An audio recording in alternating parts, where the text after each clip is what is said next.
If you decided to open up a restaurant today, you'd never think that your best plan was to go up against McDonald's and offer low price burgers and turn and burn counter service.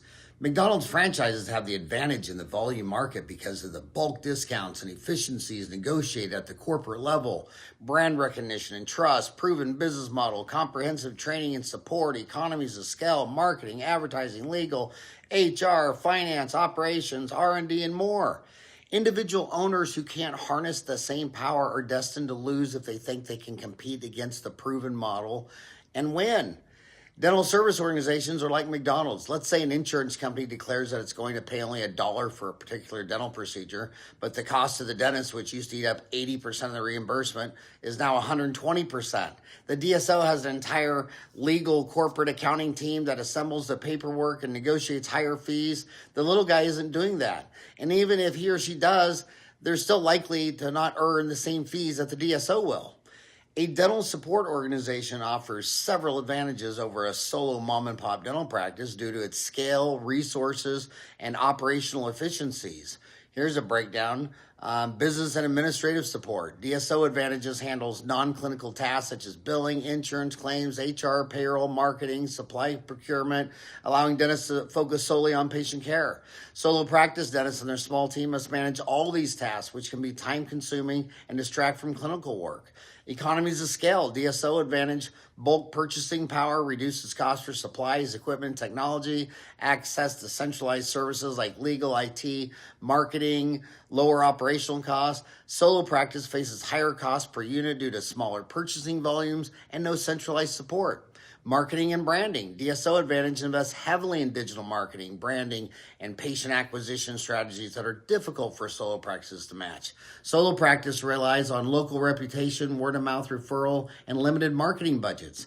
Technology and innovation. DSO Advantages can afford cutting-edge dental technologies, dental imaging, diagnostic tools, and implement new systems across multiple locations, where a solo must struggle to invest in expensive technologies due to limited budgets.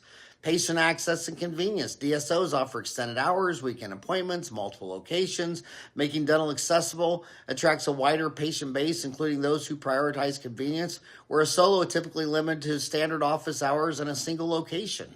Recruitment and retention. DSO Advantage attracts new dentists by offering benefits like mentorship, CE, and a structured career path, provides competitive salaries and benefit packages. Solo practice struggles to match the resources and opportunities DSOs provide to attract that talent. Financial stability and corporate investors can withstand economic fluctuations better due to diversified revenue streams across multiple locations, where solo practice is highly reliant on local patient loyalty and more vulnerable to economic downturns.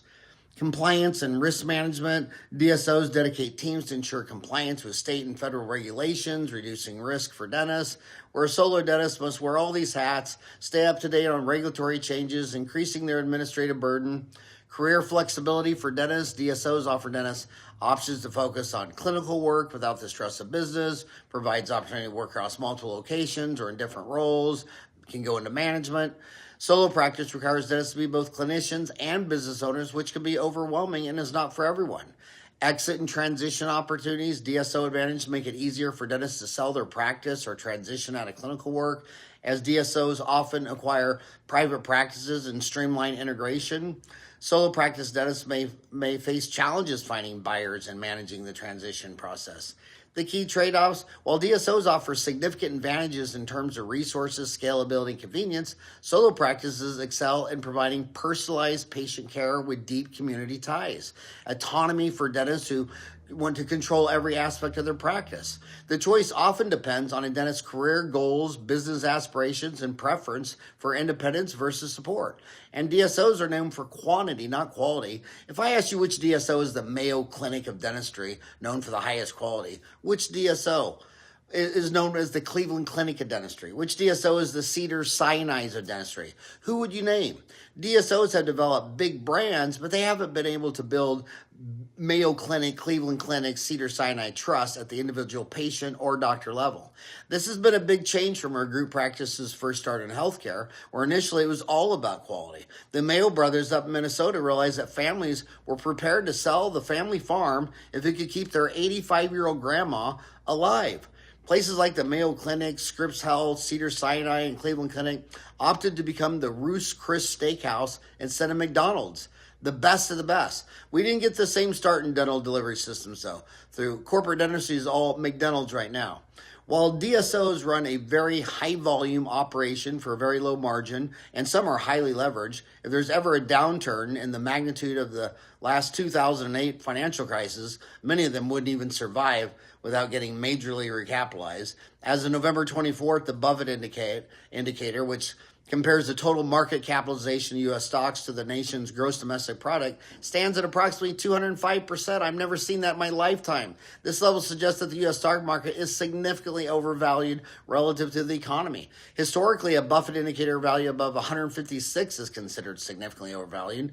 The current ratio is notably higher than this threshold, indicating that the market valuation is substantially elevated compared to the underlying economic output. This all leaves little wonder as to why, as to the third quarter of 2024, Warren Buffett's Berkshire Hathaway has accumulated a record cash reserve of approximately $325 billion, because Warren knows where this market's headed. But although the big names tend to get all the attention, 85% of DSOs are smaller multi-location practices. Most have maybe 3 locations. They don't get any press, but we're talking about the same context. A scaled operation in the suburbs, very insurance-driven, very low margin, and usually very leveraged. These guys all have tons of debt. There are over 1,000 dental support organizations, emerging DSOs, and group practices across the country. The dental industry has seen a significant shift toward DSO affiliation. In 2022, approximately 13% of dentists nationwide are affiliated with a DSO, up from 10% 2 years before. This trend reflects the growing presence and influence of DSOs in the U.S. dental landscape. It's time to put yourself first. I think that single practice owners are going to be fine, but it's all going to be based on the dentist as the product.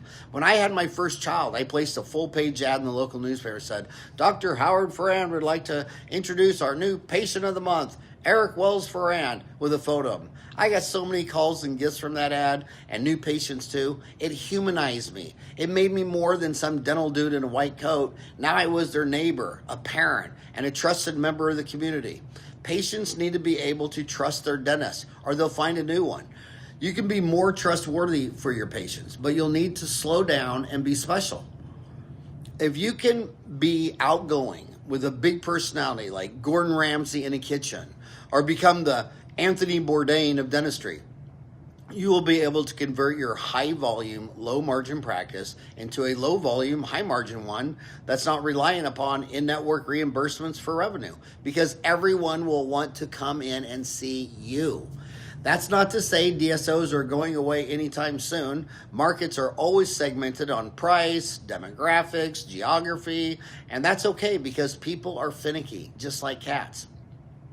Sure, one market will always be price-driven, but that's probably the market you start out in. Over time, earning your FAGD, your MAGD, and thousands of hours of online education at dentaltown.com, later you're aiming for the top of the market. There's also a market for when you're selling the unknown, in which you go slow and someone you know. That ain't a McDonald's hamburger. That's a Ruth's Chris Steakhouse. Are you going to slow down and get into relationship dentistry and raise your prices? As far as I can tell, that whole market niche is pretty much naked. If you enjoyed this episode of Howard Speaks, please like, subscribe, share, and comment below. I do read all of your comments. I appreciate you, your thoughts, and support. So be good and have a rocking great day. And gobble, gobble. Tomorrow's Thanksgiving.